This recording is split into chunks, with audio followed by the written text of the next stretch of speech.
with Ukraine's drone army often catching Russian surveillance drone and following them back.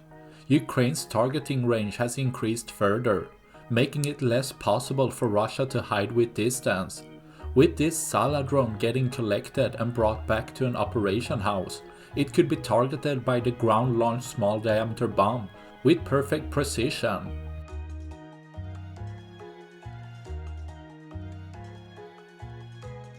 Taking out the drone, the operators and the position in one swoop. Showing Ukraine's new weapon system gives them new capability to target Russian position and equipment, leaving less for tomorrow.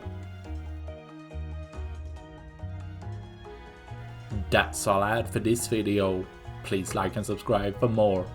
Thanks for watching. Bye.